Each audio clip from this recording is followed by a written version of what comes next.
राजस्थान के अंदर paper leak होना कोई आम बात नहीं रही है। लगातार सरकार इसको लेकर कानून लेकर आ रही है, लेकिन उसके ऊपर उतना ही जो है इसके ऊपर चिंतन हो रहा है जितना आम चीज़ों पर होता है। कानून लेकर आना कोई बड़ी बात नहीं है, लेकिन पेपर माफियाओं पर रोक लगाने में राजस्थान सरकार लगातार नाकाम नजर आ रही है।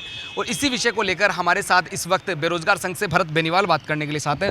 भरत, लगातार जो है पेपर लीक हो रहे हैं। अभी सीएचओ का पेपर लीक हो गया है। सोशल मीडिया पर 2 घंटे पहले ही पेपर जो है बाजार के अंदर जनता देखने को मिल रही है। अब ये लगातार नाकाम सरकार इस तरह फिर से एक नाकामी नजर आ रही है। सर जी देखिए, नाकामी नहीं, ये टोटली फेलियर है, टोटली फेलियर है। राजस्थान सरकार के मुख्यमंत्री जी बहुत ज़्यादा संवेदनशील है, लेकिन सिर्फ अपराधियों के प्रति और जो फर्जीवाड़ा करते हैं उनके प्रति। राजस्थान के मुख्यमंत्री जी हैं जो, उनके खिलाफ राजस्थान के जो युवा हैं उनके दिल में बिल्कुल यूँ मान लीजिए टीस बैठ चुकी है कि जब तक इसके खिलाफ कोई मजबूत कार्रवाई नहीं होगी तब तक कुछ नहीं होने वाला। तो ऐसे में राजस्थान सरकार तुरंत प्रभाव से इनके खिलाफ कार्रवाई करे। लेकिन ये जो आपने कानून की जो बड़े बड़े डिंडोरे पीटे हैं, आप कहते हो हम फर्जीवाड़े के खिलाफ कानून ला रहे हैं, तो ये फर्जीवाड़े के खिलाफ कानून आप लाए नहीं हो। ये एक तरीके से आपने फॉर्मेलिटी की है। जो हमने सुझाव दिए थे उसमें से 80% सुझाव आपने नहीं लिए। हमने आपको इतने अच्छे अच्छे सुझाव दिए थे कि आरपीएससी हो चाहे अधीनस्थ बोर्ड हो, उसके चेयरमैन जो है वो जो 15 साल जिनकी ड्यूटी अभी बची हुई है, जिनकी अभी सर्विस बची हुई है, वो ऐसे आईपीएस और आईएएस अधिकारी को उसका चेयरमैन बनाया जाए, जिससे क्या है रिटायरमेंट वाले लोग हैं उनको नौकरी जाने का भी डर नहीं है। तो ऐसे में वो बिल्कुल ज़्यादा जितना सीरियस उसको लेना चाहिए। हम ये नहीं कह रहे सीरियसली काम नहीं करें, सीरियसली काम कर रहे हैं, लेकिन ऐसी बात नहीं जो व्यक्ति की नौकरी अभी चल रही है वो जितना सीरियस लेके करेगा उतना सीरियस शायद ही कोई करेगा। तो ऐसे में राजस्थान सरकार को जो दूसरा सुझाव हमने दिया था कि भाई जितने भी कर्मचारी हों वो सरकारी कर्मचारी हों, ना कि प्राइवेट कर्मचारी हो। जितने भी स्कूल्स हैं, कॉलेजेस हैं जिनमें ड्यूटियां लगती हैं, तो वो सारे के सारे इन्विजिलेटर हो चाहे एग्जाम लेने वाले वहाँ पे जो टीचर्स हों, उन सभी की ड्यूटियां हो चाहे 4th क्लास हो, सभी की गवर्नमेंट सर्विस वाले लोग हो, ताकि उसको नौकरी जाने का डर रहेगा। वो पेपर लीक में बहुत कम चांसेस में इन्वॉल्व होगा। और जिस व्यक्ति की 7-8 हज़ार की सैलरी है, मान लीजिए आप बेचारा एक 4th क्लास है, वहाँ पानी भरने वाला व्यक्ति है, उसमें से 100 लोग हैं, हज़ारों लोगों की ड्यूटियां लगती है। अब उनमें से 2 लोगों का अगर जो स्वार्थी मिल ही जाएंगे, आपको जो भ्रष्ट मिल जाएंगे ऐसे में, और उनको एक साथ में 1-2 लाख रुपए मिल रहे हो, जिसको 8,000 रुपये महीने की सैलरी मिल रही है, ऐसे में वो व्यक्ति गड़बड़ी करने की पूरी संभावना रहती है। तो ऐसे में सरकार जो है परमानेंटली स्थायी स्टाफों की जो है उसमें रखे। तीसरी चीज़, फास्ट ट्रैक न्यायालय के गठन की हमने मांग की। फास्ट ट्रैक न्यायालय के गठन की मांग की तो फास्ट ट्रैक न्यायालय यही तो चाहते हैं हम कि भी पोक्सो एक्ट में जैसे 10-20 दिन में 30-40 दिन में लास्ट कार्रवाई होके और जो दोषी है उस पर दोष साबित होकर सजा हो जाती है उसको, तो ऐसे में इनको भी सजा होनी चाहिए। 40 दिन के अंदर अंदर पेपर लीक में जो भी व्यक्ति अपराधी है उस पर अपराध साबित करके और उसको तुरंत प्रभाव से आप परमानेंट सजा सुना दो, तो वो जमानत पे ऑटोमेटिक बाहर ही नहीं आ पाएगा। नहीं तो 1-1 महीने में वो लोग जमानत पे बाहर आ जाते हैं, क्योंकि पेपर लीक के खिलाफ आप दिखावे के लिए कितना बड़ा कानून बना दो, लेकिन सच्चाई में हमें भी पता है कि कितनी उस पर सजा हो सकती है, हाईएस्ट कितनी सजा हो सकती है, लास्ट 7 साल की हो सकती है। उसमें भी जमानत तो बहुत आसान है, क्योंकि एक इतना भी बड़ा कोई संगीन अपराध नहीं है उस हिसाब से देखा जाए तो। लेकिन इसको संगीन अपराध की श्रेणी में आपको लेना पड़ेगा, रासुका आपको लगानी पड़ेगी। साथ में इस बार चलो ठीक है, कम्युनिटी हेल्थ ऑफिसर का पेपर लीक हुआ, हमने उजागर कर दिया पूरा मामला विद सबूत। एसओजी में हमने आपको पकड़ा दिया है, सारी चीजें दे दी। आप किस चीज के लिए रुके हुए हो? आपको पेपर निरस्त करना चाहिए तुरंत प्रभाव से, और निरस्त करके और तुरंत दोबारा से पेपर कराना चाहिए। लेकिन आपको जो मैंने बताया इन चीजों की भी पालना करनी पड़ेगी। और आपके पास केवल 3 जगह आपने सेंटर रखे थे, आप केवल 80,000 लोगों की एग्जाम ढंग से नहीं करा पाए, तो फिर क्या करेंगे आप लोग? एक तरफ जो है 1 लाख रोजगार की जो है मुख्यमंत्री जो है घोषणा करते हैं, वहीं दूसरी तरफ है आए दिन पेपर लीक हो रहे हैं। राजस्थान के अंदर पेपर लीक होना आम बात नहीं है।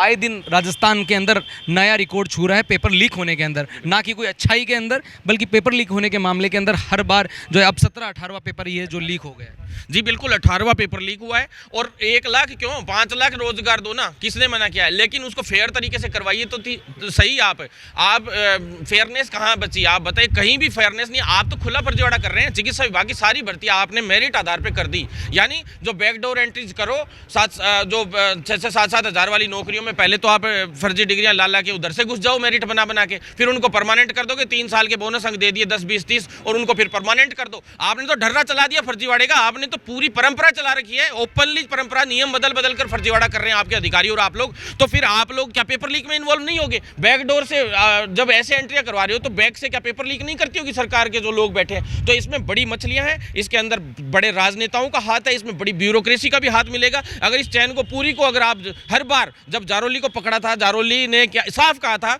कि भाई साफ कह दिया था कि इसमें बड़े लोग इन्वॉल्व हैं, मैं नाम लूंगा तो ये हो जाएगा वो हो जाए। लेकिन जारोली पे आपने क्या कार्रवाई की? आज तक जारोली से आप पूछताछ तक नहीं कर पाई। आप कहे कि आप बड़ी बड़ी बातें करते हो कि हमने ये कानून बना दिए, वो कानून बना दिए। बनाने से कुछ नहीं होता कानून, आपको कार्रवाई करनी पड़ेगी, और कार्रवाई नहीं कर सकते हो तो साफ कह दो हम युवा इलाज करना जानते हैं ढंग से। सरकार को हम बता देंगे इस बार कि भाई पेपर लीक का क्या हसर करने वालों का क्या हसर होता है। या तो आप कह दो कि हाथ खड़े कर दो कि हमारे पुलिस में भी दम नहीं है, हम में भी दम नहीं है, पेपर लीक वालों को आप निपटो, तो हम निपट के दिखाएंगे। हम बताते हैं, हमने आपको कल दहशत में सबूत भी ला के दिए हैं, और हम लोग ले जा के सारे जो युवा हैं वो फिर उनका सजा देना शुरू करेंगे। राजस्थान के ही जो है कांग्रेस सरकार के अंदर नेता है सचिन पायलट, उन्होंने अपनी सरकार के ऊपर तंज कसा है कि हमारा इसके अंदर कहीं ना कहीं फेलियर है। सरकार खुद भी मानती है, पहले भी जो पेपर लीक हुए हैं उन्होंने अपना फेलियर माना है।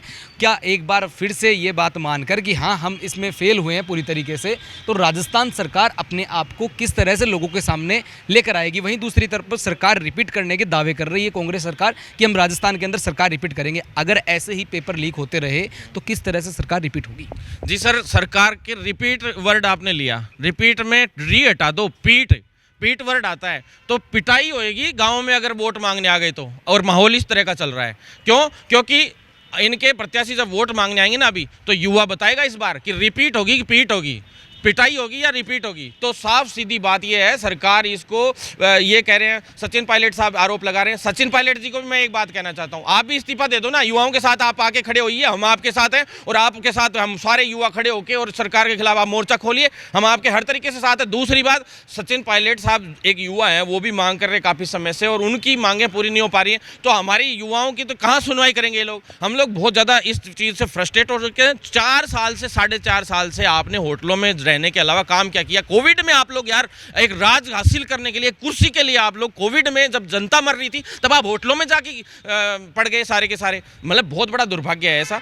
हम सरकार के खिलाफ बड़ा मोर्चा खोल रहे हैं। 2100 युवाओं की हमने यूनिट तैयार की है, पूरे राजस्थान के एक एक विधानसभा क्षेत्र से लेकर एक पंचायत स्तर पे हमने युवाओं का जो टीम का गठन किया है, और बड़े स्तर पे मोर्चा खोल रहे हैं, और क्रांति आएगी, सैलाब आएगा। ये तो CHO भर्ती का लास्ट सवाल रहेगा कि अगर मांग नहीं मानते हैं, अगर पेपर लीक के ऊपर कोई अच्छा जो कानून लेकर आए हैं उसको पूरी तरीके से लागू नहीं करते हैं, अब आगे की क्या रहने वाली है भरत? क्योंकि लगातार पेपर लीक हो रहे हैं और युवा और बेरोजगार परेशान है इस चीज़ से बुरी तरीके से। जी देखिए, हमने तो मोर्चा खोल दिया आज से। जिला कलेक्ट्रेटों का कल घेराव है, आज भी घेराव है, सभी जगह जिला कलेक्ट्रेटों पे प्रदर्शन होंगे और ज्ञापन भी दिए जाएंगे। उसके बाद SDM कार्यालयों पे भी होंगे, उसके बाद सरपंचों से लेकर विधानसभा से विधायकों से लेकर सांसदों तक सभी लोगों का हम लोग घेराव करेंगे। और पूरे राजस्थान का सबसे खतरनाक और प्रचंड आंदोलन ये होगा इतिहास का, जिसका हमने नाम ही इतना खतरनाक रखा है कि गदर आंदोलन। और ये गदर एक महाआंदोलन, ऐसा आंदोलन होगा जो राजस्थान सरकार के खिलाफ इतना बड़ा मोर्चा खोलेगा, जिसमें युवाओं की में भगत सिंह, चंद्रशेखर आजाद और जैसे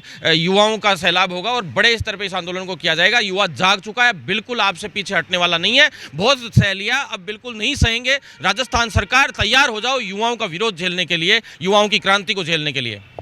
तो ये थे भरत बेनीवाल। अब युवाओं का आक्रोश, जनता का आक्रोश पेपर लीक को लेकर अब सामने देखने को मिलेगा। लगातार अब आज ही से मोर्चा खोल दिया है और अलग अलग जगहों पर FIR दर्ज भी करवाई जा रही है, क्योंकि जिस तरह से चीज़ें सामने आ रही है, लगातार पेपर लीक होने के अंदर नया रिकॉर्ड बनता जा रहा है आए दिन। इसको लेकर राजस्थान सरकार पर कहीं ना कहीं सवाल खड़े होते हैं, लेकिन इन सवालों के राजस्थान सरकार क्या जवाब देती है ये तो देखने वाली बात होगी। क्या इनके ऊपर तोड़ लगेगा? राजस्थान के अंदर पेपर लीक होना रुकेगा या नहीं रुकेगा, ये तो आगे आने वाला समय बताएगा। मेरे सहयोगी कुलदीप के साथ में दीपक कुमार, नवतेज टीवी, जयपुर।